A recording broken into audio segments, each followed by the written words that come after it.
So, without further ado, here's Carol. I know this is not small, but I did put, I have the regular chandis@midway.edu email address, because I know I have to kind of scoot off.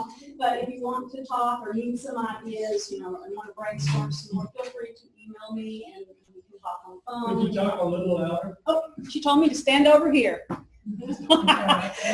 If you want to chat a little more or get an idea for your type of class, because of course I'm a math instructor, that online thing just really, or the blended learning part of online really just is easy. But I realize that some of the classes that you may teach, it's not as easy to come up with ideas to get started even in blended learning. And some of you are, like Ellen said, more experienced at it, so I apologize if I'm, talking things you already know, but please share that with us, because it's good to bounce ideas off each other. So you can get in contact with me there if you would like to. So, where did blended learning come from? We're almost at the point where we don't even use the term anymore. It's kind of just becoming learning because of technology. But it really kind of started back in the 60s, and even though we didn't have computers available to us at that time, traditionally blended learning was just kind of the things we used in the classroom. So a little history. Visual things, teachers writing on the board. Some people learn by listening, so there was that component of lecture, kinesthetic type learning, so these are your three basic types of learning. So the students were then doing things. They were writing papers, they were working problems, and so forth. And then other definitions, so if you go Google Scholar this, you will see several definitions for what people think blended learning is. Once the technology started, well, what were the early forms of technology? Mainly audio, right? Cassette tapes, then we got some CDs, so we had material, but we were still presenting it in the classroom. So that was what was the blended part. We weren't lecturing as much. We were, I remember even in grade school, the teacher, yes? Oh, hybrid here. Yeah. Yes. I'm sorry? Hybrid. Hybrid? Okay. Yes, hybrid. I remember the teacher pulling in the TV for us to watch The Electric Company. Fourth grade or something, but that was a big deal. We got to watch TV. Or I would take a record album in. I took in Winnie the Pooh and Tigger 2 on a big 33, and we got to listen to it one day, and we had to discuss about the story. It was when Winnie the Pooh and Tigger 2 came out. And so I know a lot of you all can relate to that, but that was, called blended learning. And then the different instructional methods that we started seeing outside of traditional lecture and discussion was role playing and debates and putting people in groups. Who likes group work? I did got a grant to do a research project on group work, and I did it in statistics, collaborative group work, and I presented it at the American Mathematical Association two-year colleges several years ago. And so if you want to try group work, and maybe we'll get there today, I can kind of tell you how I did it, and it kind of worked. And we did it in the classroom, but now we have that online component. And so that's where, the definition we're working with today is taking the in-seat classroom and using that Moodle course, Moodle shell they give you. Does everyone use their Moodle shell? At least to list assignments and due dates, right? And in online, which I just teach online for you guys, it becomes a little harder because now they think it's just here I am doing independent study. So you have to still get back and make that connection with the students.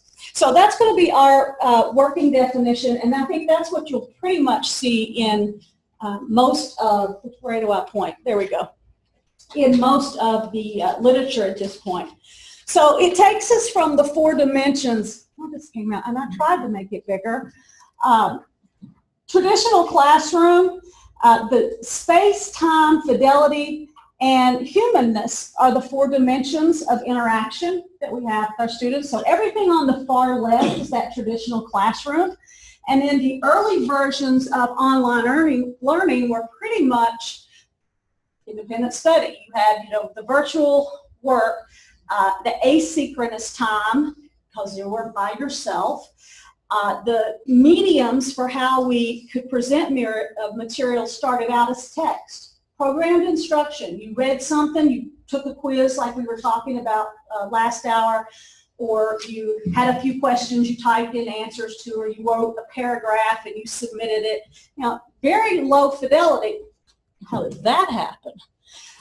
Whereas in the classroom, you had really a good medium, richness of mediums, because you could read body language. You can see if the students are listening to you. Are they taking notes? How are they reacting to what you're saying? And you couldn't do that early on when you just had text.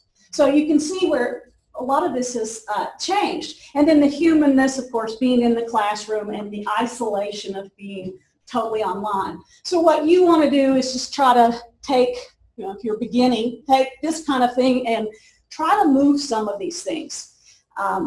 Some of it's been done for you. In fact, the time and fidelity, technology has changed that. And you can put yourself anywhere here based on your comfort level. So as far as time goes, it wasn't too long ago when you submitted something, it's asynchronous, you submitted something, or even a discussion board is somewhat asynchronous, because you're on there at a different time, someone else is, but still the turnaround time is a lot quicker than it used to be. I mean, there was times where I took in high school, I wanted to learn geometry, and they said I couldn't take it until I was a sophomore. And when I was in 8th grade, I sent off for an independent study class. We did things like that. But it was turnaround time, snail mail. And when the professor got it, graded it, sent it back to you. Well, so technology's reduced that lag time. The fidelity definitely has changed because the mediums that we have available to us. First was probably audio. People did podcasts. They did podcasts for lecture for their online classes. Just let people listen. Or they would record short notes. Remember, projectors do, or exam review. Be sure you study these concepts. So audio, and then back to the video. And now it's all live streaming. It wasn't just, here, watch this video that I made in this store. It's all, we're at the point of live streaming, which you can do with your Zoom room, right? So it's just where you want to be. And I thought what I would talk about was, the different kinds of, she wants me to stand over here. Some of the models, and I think I've kind of described them at this point, was you can take that traditional classroom that you had and just start working with your Moodle. It can be something as easy as a discussion board. Does it have to be every week? No. Does it have to be daily, or every time they come to class do they have to have something? No. Start out doing it once or twice a term. Just see. And I know you all have everything prepared because we had our dates moved up, so my things are prepared. But it doesn't mean you can't add something this term, just kind of, hey, I'm not saying add extra credit. I don't, everybody has their things on that, but whatever. Try to get the students to participate in it. See how it goes. The trick is asking the right questions. So maybe in class a discussion gets going and you still need to cover some content. Hey, let's continue this online. I'll post a thread in the Moodle class for this week, and I'll start us off for what we said, and you all, let's finish this up, and we'll wrap it up next class period, or 2 class periods away if they're coming 2 or 3 times a week. So you can start with that, just the traditional classroom. Other things that we can do there, you can flip that around. Has anyone worked with the flipped classroom idea? Mm-hmm. How do you find that works? I've not had much luck with that when I did it, when I was a face-to-face instructor. It depends on the students, really, how independent they are, how motivated they are. Probably the more advanced students. That's Your right. juniors and seniors are probably more willing to read ahead of time, maybe take a pre-reading quiz. So, and then what the whole flipped learning concept is about, it's blended, because they're doing this stuff. You're interacting with the computer, your textbook, or in our case, we have our online math classes. They have an online math textbook. How's that sound for you? You take a math class, yeah, I like that hard copy, but I've worked around that also. But they're doing the reading, they're doing a pre-quiz, and then when they come to class, voila, now you have time for group project because they're all there together. Because that's the one thing they'll tell you about group work, right? Well, we can't, our schedules don't mesh, we can't get together. You can kind of flip some things and give them, okay, Wednesday's the day, our class is 50 minutes, an hour, something like that. Wednesday's our day, you'll make sure you're here, that's the day I'm giving you to work together. Okay. That works nice, and it worked nice for me when I did it because I had these like 4-hour-long classes at night, so I would do some content and I would give them, and groups would go different places. There'd be one in the classroom, one in the other empty classroom, one in the library or whatever, and I would go around and kind of monitor. Some techniques that I used for the group work, and we didn't do it totally blended, but you could now a lot easier, was I made the groups. I didn't let them self-select, and I didn't start the project until 2 or 3 weeks in the class. Because then you know who your leaders are. You know the ranking. And yeah, statistically maybe it's, but if you have a leader, you know something's going to get done. And then you just assign people to the groups. And within that group, you don't really call them the leader, but they're the person, you let them know. When I need to check in on the group, I'm checking with you. I assigned one person to be like the scribe or the secretary. When the group meets, you're responsible for taking the notes and summarizing them up. Someone was the tech guru, because in the end they were going to do a PowerPoint presentation. You all have to decide among yourselves the first night who's going to be the tech guru. Okay? We also have the presenters, and I made 2 presenters because I think groups of 4 or 5 is about all you can do, and maybe classes here might be a little smaller. You may have to go to 3 or 4. I don't know about the online, but no more than 5. But you can always double up on presenters to when it actually comes. And then everybody has a part that they're responsible for. Okay? And different things are due different times. Some of it's content, and you have to get the content to your tech people so they can make the PowerPoint, right, or whatever they're going to do. And then I had them review each other. Every time they met, they had a little 5-question that they, reviewed each other. And I counted that as part of the grade. Makes them accountable. Yes, ma'am. And just as an interjection there for reviewing each other, in this afternoon's, one of this afternoon's programs, we'll be talking about the Moodle workshop resource, which is a built-in way in Moodle for students to do peer and self-reviews. So just plug There you go. that. And so now, see, I didn't have that then, but now that's a way that it could be done. And, once, and you give them the 24 hours after the class meets to do that review. So group work can be done a lot easier if you lay out the lines, the guidelines. And then you inevitably have the student that tells you, well, I'm not going to work in a group. Can I just do it on my own? Sure you can, but if you read the assignment, you'll see that the most credit you can get is 60 points. 40 points for the group, 60 points for your individual contributions. So you got to, now I have friends that will let groups self-select online, or they'll actually go and put all the good students together and kind of like a grade book. Because I don't know about that, but the ones at the top are going to get the project done, but it's going to make somebody have to step up. And if you can get one person to step up, you can do that group work. And now group work is much easier to do online because you have in your Moodle, you have a way to set up discussion boards. set up groups, you can set up discussion boards, wiki pages that they can contribute to. So there's no excuse for no communication. It can be, if you're working with the computer, you're doing your group work.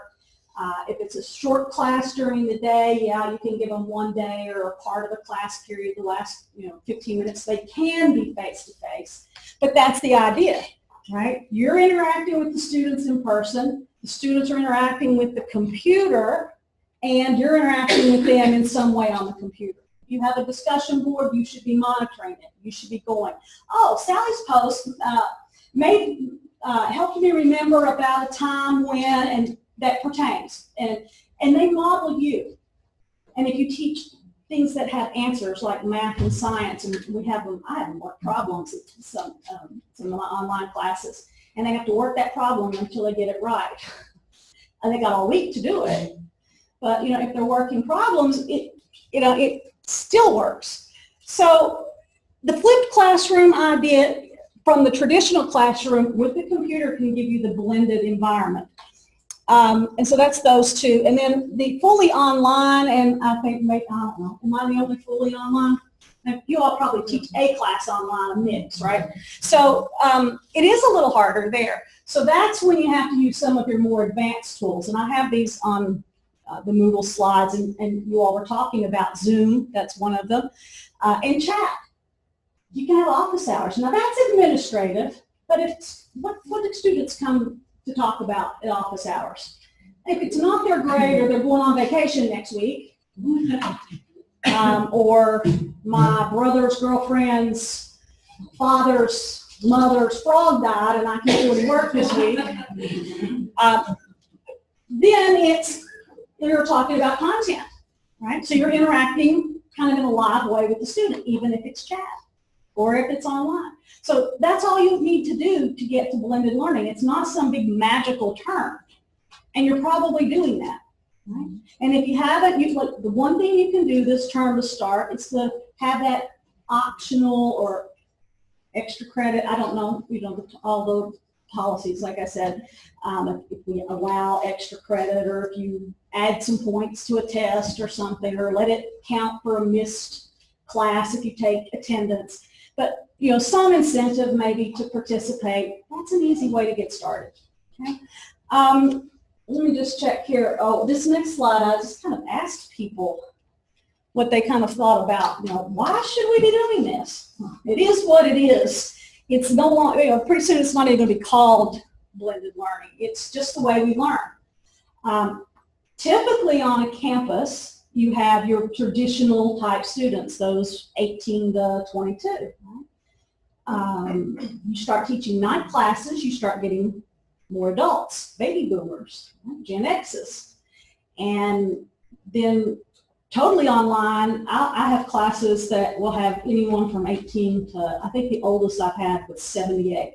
And I never learned algebra, and my children got me enrolled here at this school to take this one class this term just so I could say I took algebra. Isn't that cool? Yeah. And a lot of them, and a lot of them are single parents going to school, and they have to work when the kids are sleeping, and they're doing a job. The flexibility, all of this stuff makes the blended learning and even the online learning ideal. So blended learning could be, and this is not my decision to make, this is for people higher up to make, but maybe this is along the idea of the hybrid thing, because that's got lots of definitions too. What about classes that are, what do we have, 12 weeks, 16 weeks, 16 weeks, because I did the 8-week thing, 16 weeks. What if they came in 4 times during the term and the rest of it was interaction online? That's not a decision for us as faculty to make, but it's something that maybe could be brought up and thought of down the road, because that's good for the school, because someone told me, oh, it's, doing blended learning is cost effective. If you make it accessible, students will come. If you make it fun, if you make it doable and give them that option, some options there, that improves different ways of learning, because you're doing, we was talking about the generations. You've got the baby boomers who God love them. They can do the math. They struggle with getting it in the, uploading a file. You have to, it's not my parents. When my parents passed, even one of them had been on a computer. I don't need that. Now, my parents passed kind of young, early 70s, but I don't need that. I don't need that the rest of my life. Well, make a good call, I guess. But, I know a lot of older people that I want on there. I want to know what this internet's all about, right? So, again, with the generations, someone was telling me about accessibility, and the learning can be more personalized. There's a lot of adaptive learning systems out there now that based on my lab things. I guess we use this in other things than math. My lab components, maybe in the sciences. I don't know. Math the only people that use them? I know languages use it. Oh, finances use it. Well, it's probably through Pearson because everything here is. That system is adaptive because you can send the grades to the study plan where they can go back and improve. And most of us let them work on the homework. We have a deadline, but we let them, they can continue to work on it to improve their grade, or they can work on it for so many days with a 10% penalty. There's all those little settings you can make. But again, you have them in class and you have them working on the computer, hence blended.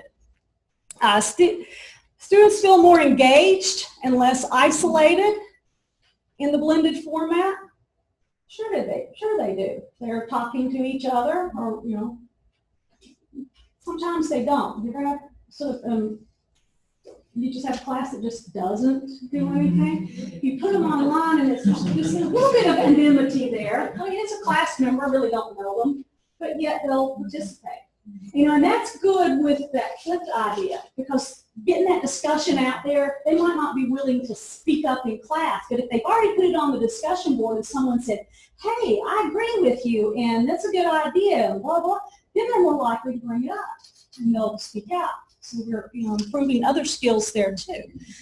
There was something else I wanted to say about the engaged and isolated. It'll come back. And again, back to the generations, like I said, you've got these people that never had a chance to go to college. And then you've got Gen Z, who's just now approaching college. And they grew up with computers. They don't know any other thing. My son, I'm a baby boomer, he's a millennial. So they were all becoming adults around the turn of the century. So that's really, I would say, the turn of the century when we really started seeing big steps in technology. So the millennials or the millennials and under are usually pretty good. So your millennials now are your 35-year-old-ish range students probably. If you were 18-ish in 2000, give or take a few years, you're 35-ish now. So they're pretty good with the technology. Past that, it just depends. It depends on if they've had to learn that job or if they took it upon themselves, or like my grandmother who's taking an algebra class just because she wants to say she took algebra. Right? I've logged out. Messenger is now inactive. Do I need to do something? I guess it'll just go away, or you can make it go away. I don't know what that means. Okay. I don't know what it means either.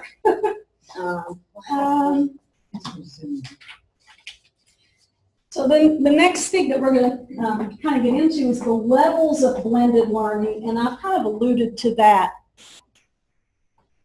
It can be at the institutional level, which is really not for us to decide, but as faculty, it's for us to present ideas and get them moved up, right? And it can start from people like me that are adjuncts and move up to the course level by talking to my department chair. And it can move on up to the program level by, the department chair taking maybe your ideas and going on up and say, hey, what about this? And then the institution can decide what to do. So there's a lot of schools out there, for-profit, not-for-profit, that offer usually advanced degrees where the students are doing things online, but they come in 4 times a term, or with the doctoral students, it's usually a 3-day thing. They all hook up in some city. You have students in rural areas now that have accessibility to being a student, all through blended learning. Because you can be on there with them live, even if it's a totally online class. You can have them come into to campus, but again, that's not, as an instructor, I think, our decision that we can make. We have to have approval somewhere else. But these are possibilities, and it brings more students. And more students means more classes, and more classes means more jobs and all of that. What about at the program level?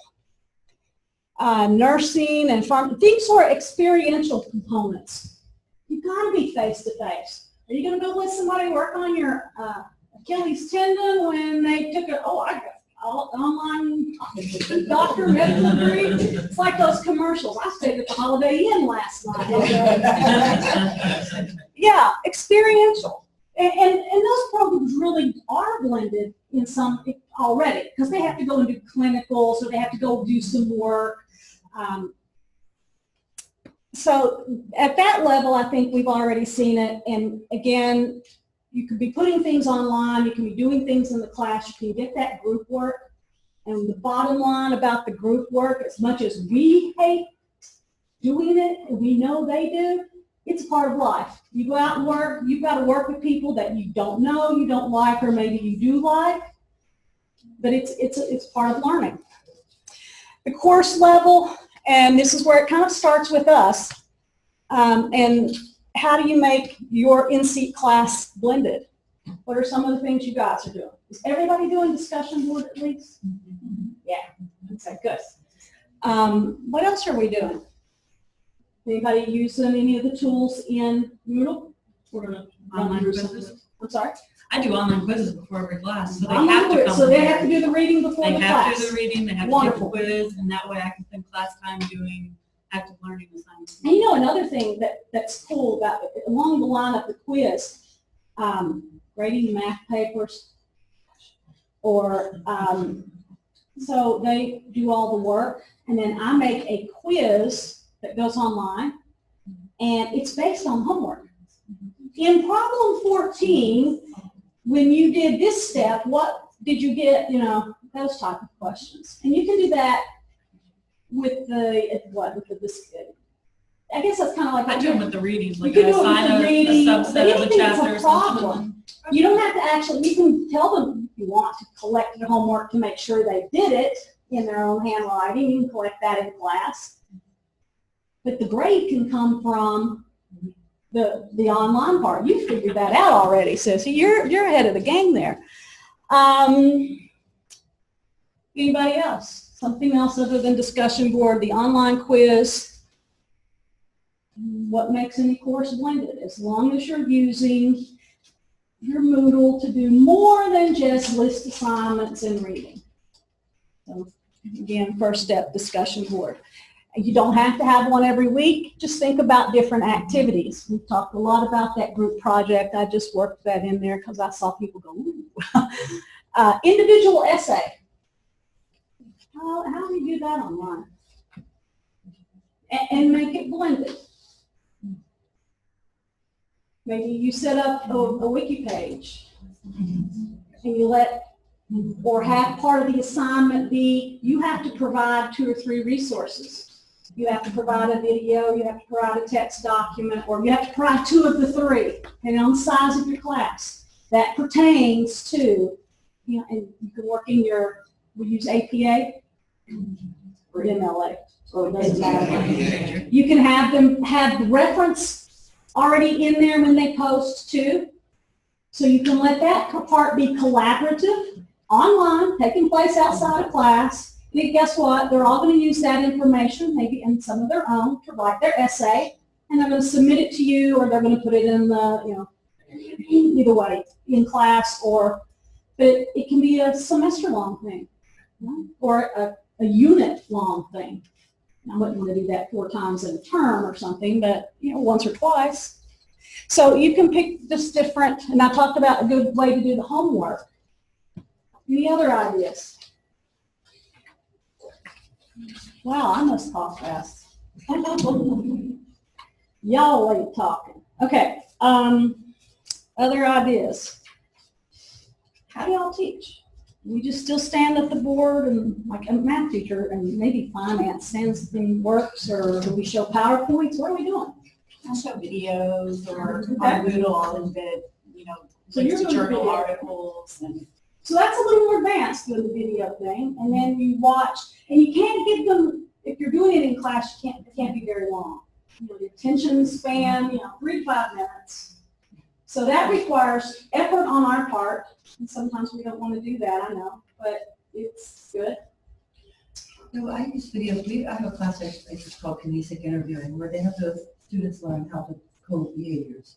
So they'll read it and watch a clip, and then see if they're reliable with each other, and talk about it, discuss it, and So then. that's like a think, pair, share thing after they've had some content presented. Mhm. Excellent. That's a great thing to do. Yes, sir. I'm going to move up away from the mic just to listen out of my ear. 2 of my classes have all Panamanian students, Okay. and they do very well on the quizzes through Moodle. But we had the discussion, and that's where they really learn. Now, many of these have no healthcare. So I have mechanics in there. I have a blend of all kinds of people.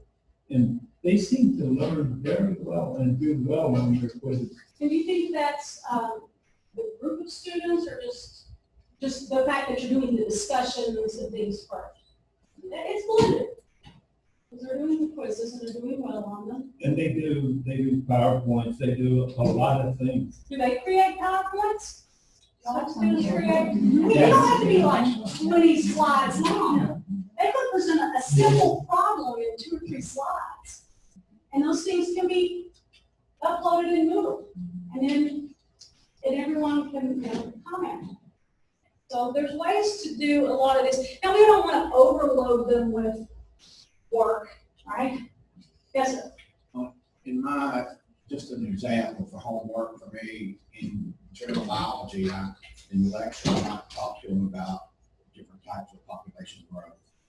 But then I'll tell them, I'll find YouTube, I'll direct them to YouTubes and have them actually figure out what the numbers are and what the actual calculations are in generation 1, 2, 3, and 4. Census.gov is a good place to get information.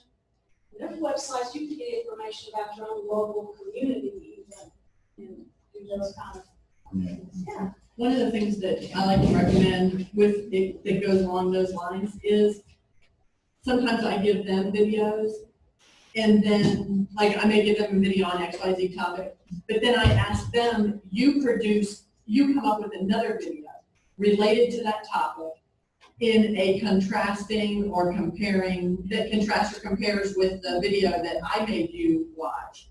And then I want you to talk about both of those videos.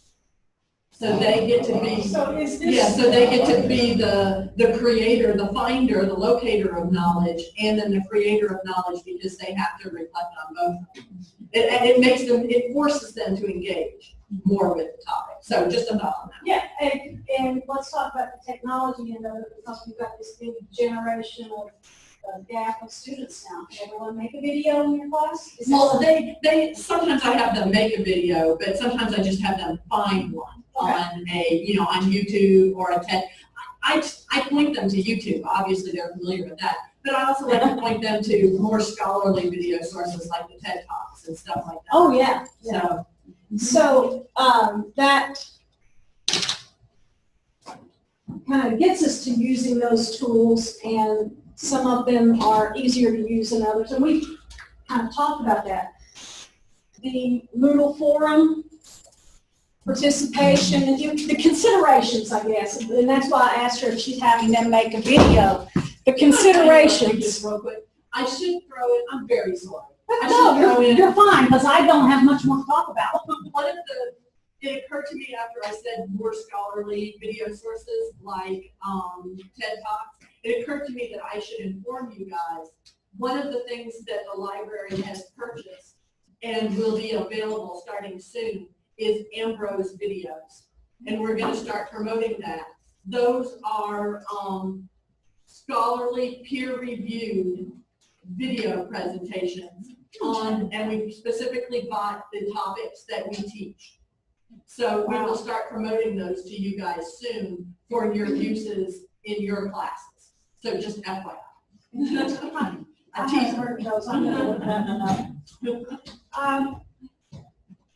So the tools that Moodle, that was part of the blurb of the presentation. The Moodle forums, i.e. discussion board,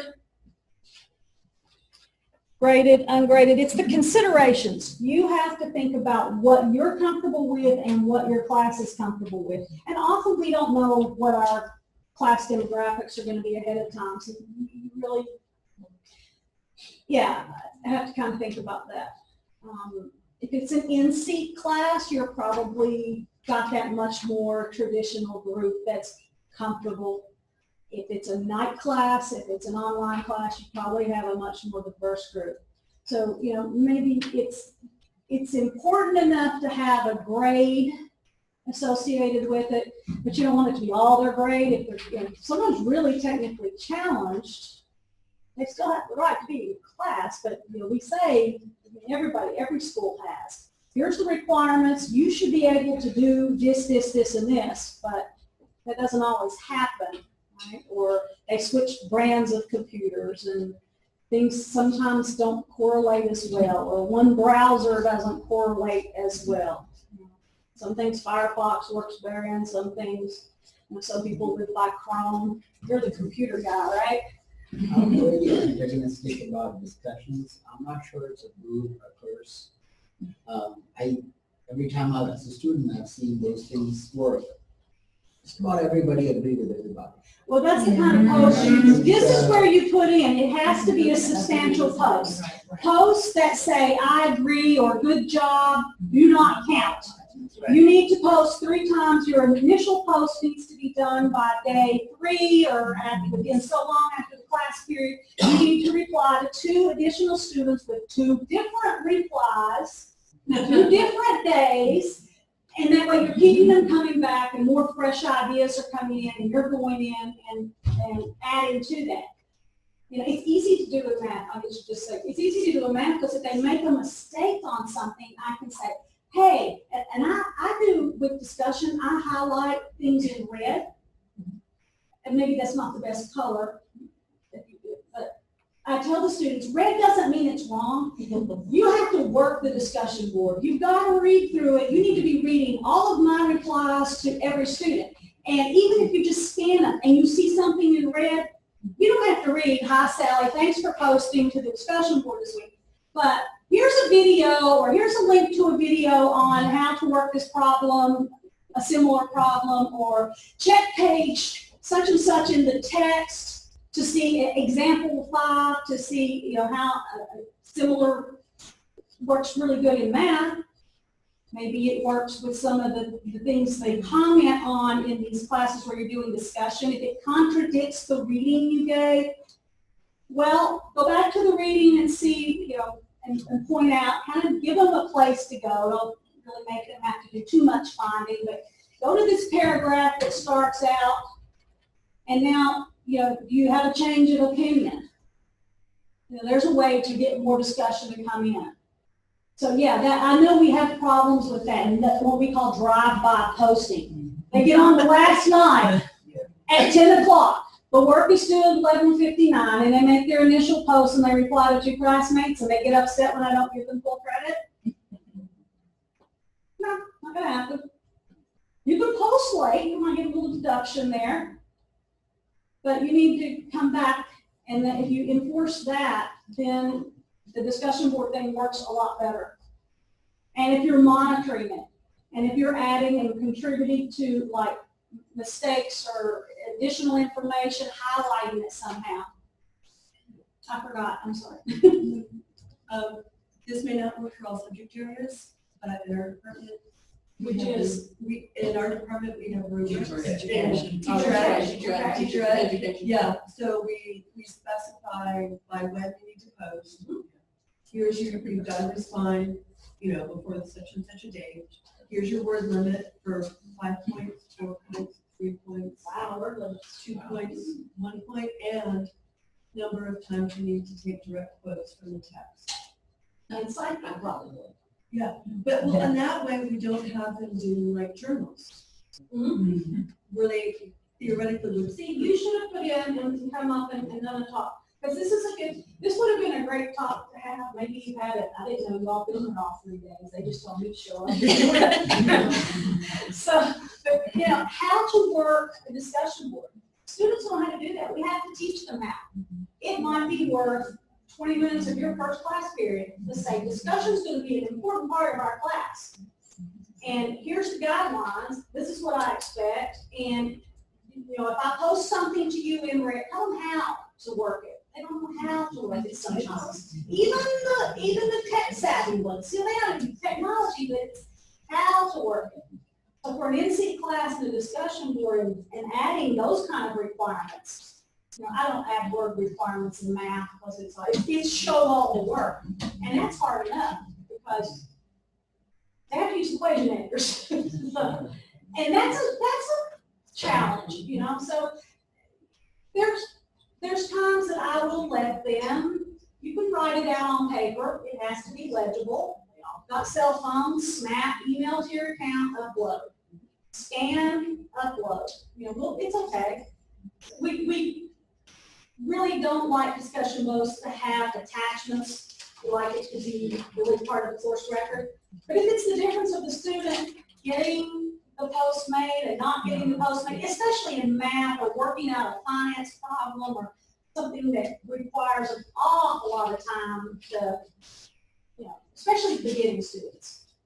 My math majors, my Calc 2 or 3 students, I expect them to know math type. It's just, they're going to be engineers. They're flying planes, they're flying drones, and things like that. I have some that are on submarines. Oh, we won't have internet for a few days because we'll be underwater, and we have to make exceptions. I work with a lot of military students. And NC is a big part of them. I actually teach a class, it's online, but it's blended learning, and they have to come to the classroom. And I'm just the big head on the screen, and I'm sitting at home. But to get their benefits and things, to be able to use their benefits, they have to be there. And they have to walk by the camera. Hi, Miss Hannah, I'm so-and-so. Yeah, and they have to say the whole time. Yeah. The other schools that I've taught at, we did it the other way around, where the teacher taught a regular NC class, but there were students who were remote, Well, I have some of those too that are blended like that. And they attended the class on, the equivalent of Zoom video. And they were, they could answer, ask questions. There's a little button that they could click that said, put up my hand. And I answered. Right, I do a lot, I get to do a lot with Adobe Connect, and I know we don't have it here. That sounds like what you were doing. It's a little more savvy than what we get with Zoom. But what about snow days? We have to make up for it, right? The content has to be covered in the 8 or 16 weeks. The content has to be covered. How can you use your Moodle to, hey guys, it's in the syllabus. If class is canceled, you need to log into Moodle, there will be some kind of assignment. Don't all these kids in the local high schools and grade schools now have these packets they work? The school day packet? Why not? Use your Moodle for that. Have them do something that day or before the next class period, or come prepared to do, or have a quiz on. Something that's, that even twists what was supposed to be done that day on the fly. You can do that, you're teachers. If not, go see these teacher ed people. They'll tell you how to do it, right? Caroline and Ellen will tell you how to do it. Call me, I'll tell you how to do it. And you can figure it out. Work with each other, it's not a hard thing. But I think everyone probably is doing a lot of, blended learning and don't realize it. Even if it's just discussion board. The Moodle wiki page, again, we talked about that. Groups or individuals, either one, can collect their resources for their projects or for essays. And again, have the citations there. That way when they use that stuff and write their individual essay, hey, I got the citation too. Well, you have to cite it, so it may as well be in the post. that's kind of saving them some work when they actually go to write the paper. Other considerations, okay, so we talked about this with discussion board, the substantial posts, the number of posts, and the drive-by posting. With the Moodle Wiki, is that part of the grade? Is it just participation? You just got to think these things out ahead of time, because there's nothing worse than when the student goes, well, if I don't do that and still write the essay, what happens? You just kind of have that, think through it before you do it. And it's okay, you'll mess up once or twice. It happens. And you'll learn from it, because that's what we do, right? Mistakes is just our way of learning what to do different the next time. Again, so here you would require whatever, links to videos, documents, graphics or pictures or something. What's the final goal of the project? And then kind of think backwards. Do that instructional design thing that we all learned back in the 80s or 90s, I guess. I got my instructional design degree in the 90s, and I was like, now I do a little on the side, but man, it's so different now. Because it's just so different now. We made participation guides. And if you do on a school day, maybe it's possible to do a Zoom class. Can you require everyone to be there? Probably not. That's probably something that has to be decided up above us. But hey, I'm going to run a little 30-minute Zoom chat at 2 o'clock today. I know it's a snow day, but if you can get on, yeah, there's things to do. So think about that video thing was supposed to be over here. So again, considerations: present a mini lecture, do the recording. You all learned how to do that earlier this morning. Just do it on your own. If it's a snow day, it's 6 o'clock in the morning, you're not driving in, because they like to tell you early. I see it on TV because they don't want you trying to get out. And just go ahead and record it. Send the message out to the students and let them know in the syllabus that if something happens, they should be checking the Moodle page. All students should be checking their email and Moodle page every day anyway. Whether they do or not, I know, this is another story. But hey, if it's there and you've got it written down, you can say, your responsibility. So the considerations for us, as we start talking about Zoom, we'll do it first. You can do it live and record it, and if they can't watch it, they can watch it later. You do whatever the assignment is. How about all the things that I do in Adobe are always recorded, and the students aren't actually required to participate. But near the end, in the ones that are, and it's usually not much, it's like 10 points a week. These are pre-formatted classes, things that I don't really get a lot of choice to do. I ask a question. So unless you watch the whole thing, those of you watching the replay, here's what you need to do to get credit. So they, it's not that they just, well, I watched the replay, but there's something you got to do. You can put that in there. For group feedback after an exam, you can get, here's the common mistakes that were made. I think math, but think about your discipline. This was the common misconception about this topic. You have a discussion about it and make sure everybody's on the same page now. What because it's probably on the final, right? Like comprehensive finals. So again, just the considerations. The access. Do your in-seat students have access to computers all the time? If they're on campus, I'm sure we have computer labs and libraries. Do most of our students? When you teach in the online world like I do, if you don't have a computer, you're not in an online class. But you have, I'm trying to think of the in-seat instructor at this point.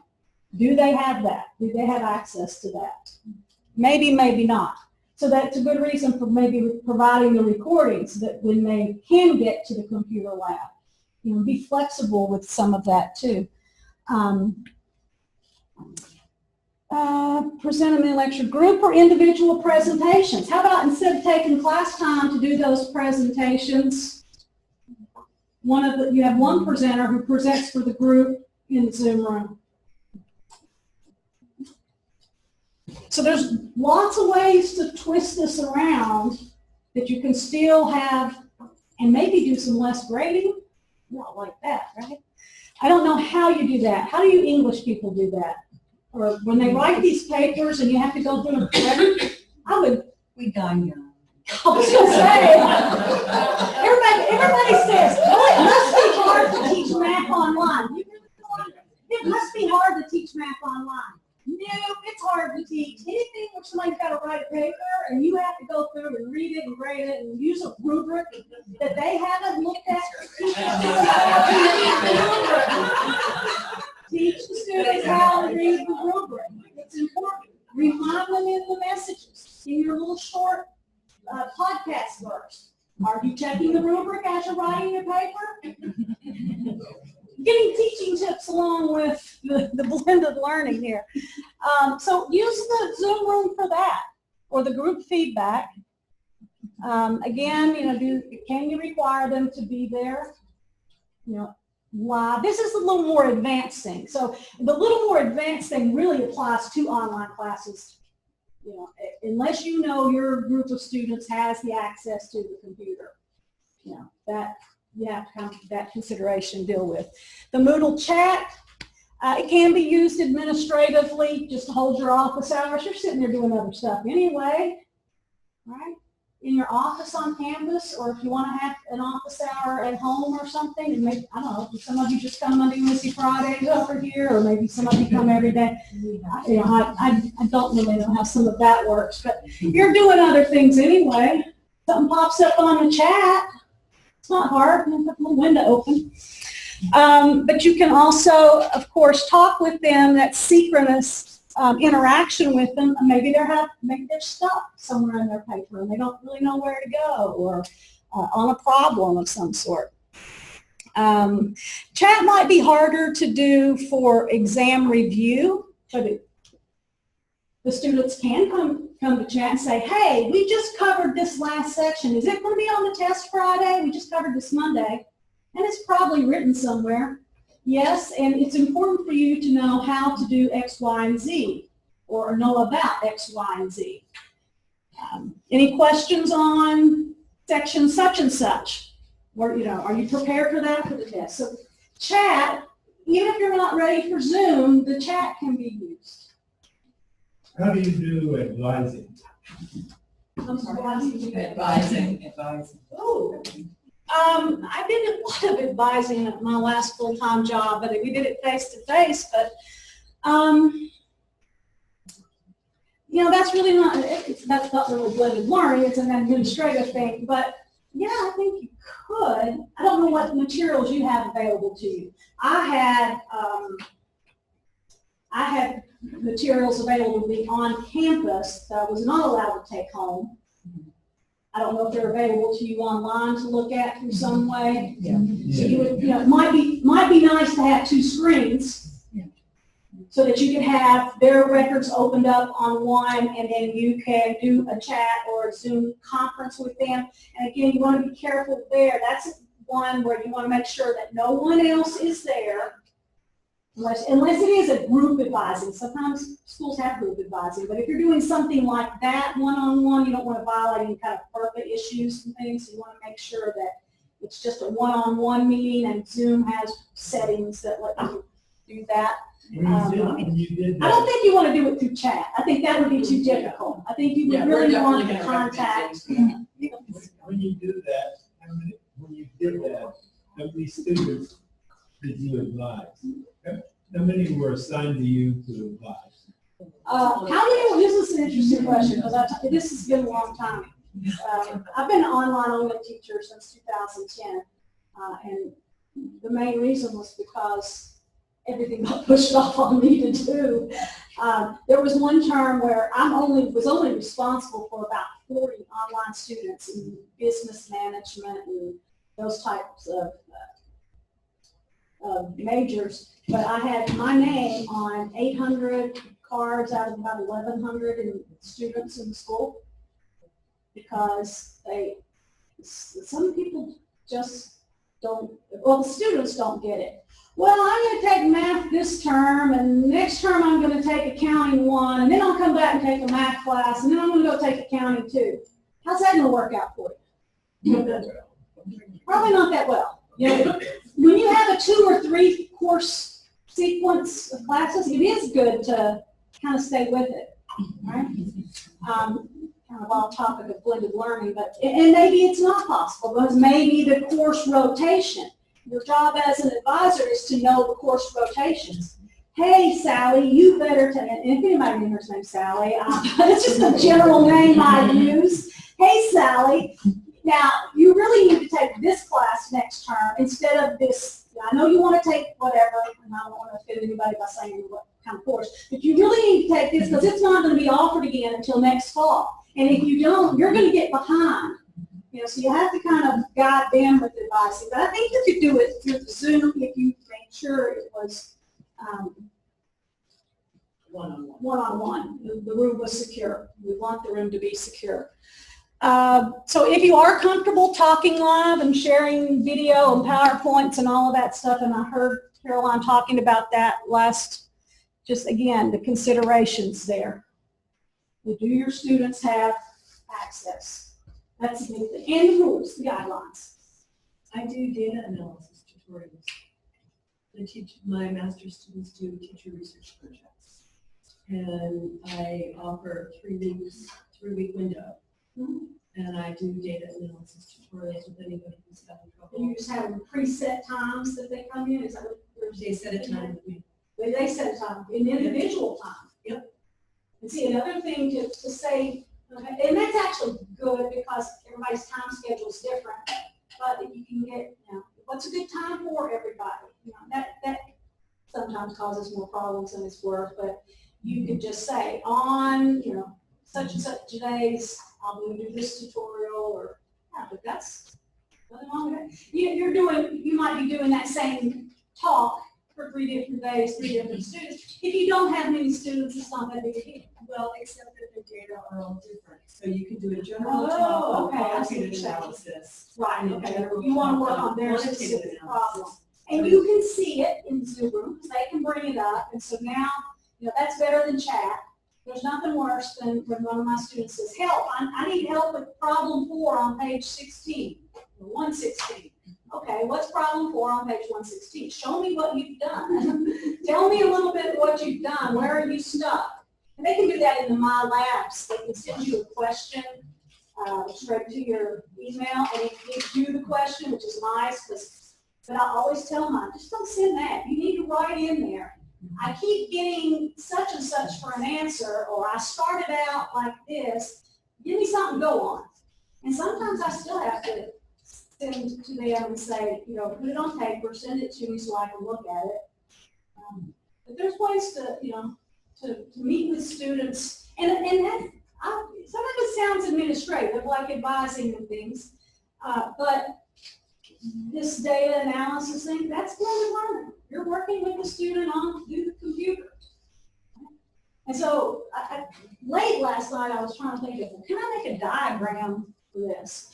And I really I had a bunch of scribbles, and I never came up with anything good, but I think the best thing I came up with was in the center, a bunch of circles, all kind of overlapping, kind of representing your class. Because, you know, they're all interacting with each other. And then a bunch of lines going up to, you know, I or P for the professor or instructor, because individually or as a group, they're interacting with you. And then lines going down to the bottom where I had the letter C for computer. And so they're interacting with the computer, whether directly to do something on their own or doing it group work or pair work. Sometimes it's easier to get 2 people to get together. You know, and you can figure that out in class. You can say, you know, here's some, you know, who's good at, you know, make a time chart or something and sign up. You know, often they're going to sign up with their buddy or their roommate. I don't know how. But there's ways to do that. They can get on so these are the more advanced things. But just, you know, it sounds like everybody's got their feet wet, except for people Caroline or Evelyn was picking on. Anything else? That's pretty much my reference page that I included, you're gonna love this. How old do we say we're supposed to use references? What, 4 years, 4 to 5 years? You're gonna love this. Oh, if I can get it to come up. I can get it to come up, right? Oh, I did have one more screen. I heard y'all talking about Padlet on Friday. I logged in for the adjunct thing for a little while, but apparently you all did that yesterday or something. There's one called Kahoot. Kahoot is on the list for this year. Is it on the list? Yeah. I know the schools have an approved list. And we don't have an approved list. I just make a list of the tools that I'm going to teach. Okay. Okay, so Kahoot, You guys can use it I if you haven't want. used Kahoot because it's kind of a classroom thing, but I was in a math conference where they had us create an account and we kind of played with it and I was like, oh, that's good. And it was a math conference for everyone. But that was really kind of cool. Twitter, a colleague of mine at another school and I are going to be presenting in November on, the title is, Can You Teach Math in 140 Words or Less? So we're just starting to collect our data. So, and who gets on Twitter? Do we know? I guess there's some demographics out there, but if you put it out there to your students, well, you don't have to just something motivating every day.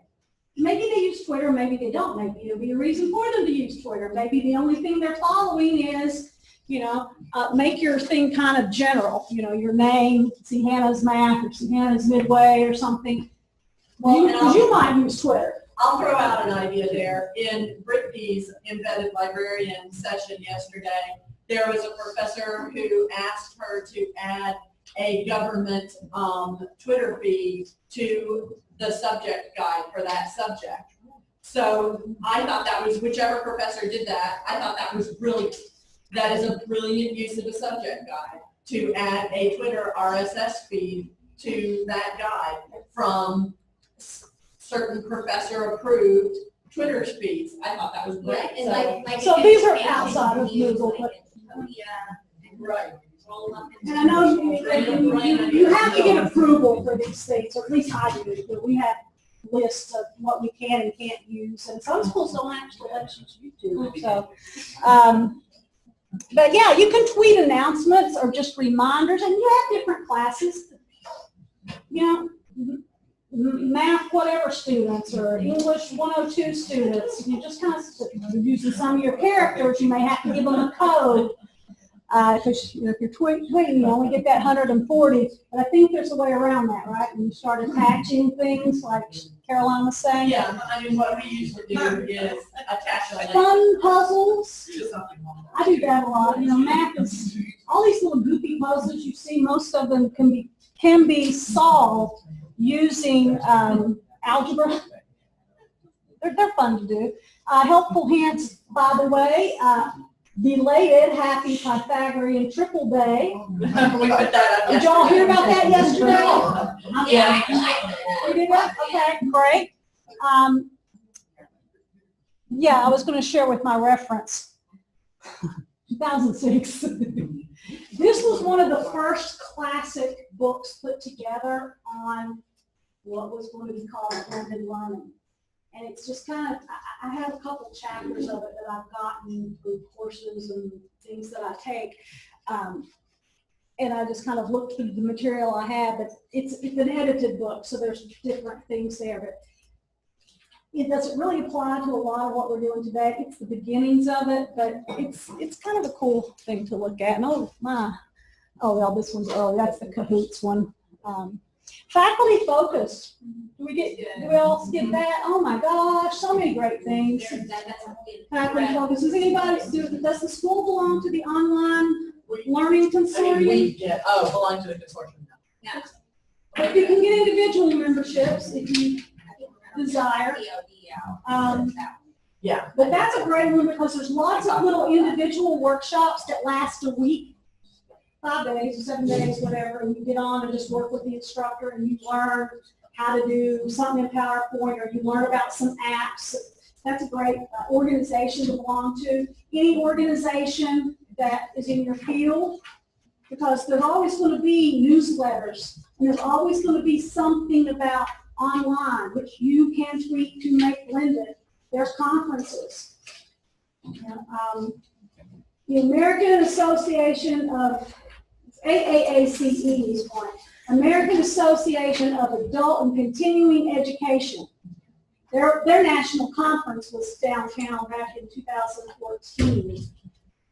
It rotates, and a lot of these places have really cool conferences, like if you've never been to New Orleans and things like that. You get a cost, but if you present, I don't know what the school's policies are. Sometimes you get a little help. Sometimes it's close. If you're in Nashville, you and a couple buddies can drive. Nashville's a real popular place for but, you know, belonging to organizations like that, you're going to get newsletters and things at no cost, like some of them at no cost. You're going to get some stuff that's going to help you bring that linen learning into your classroom. Great, thank you very much. Okay, guys.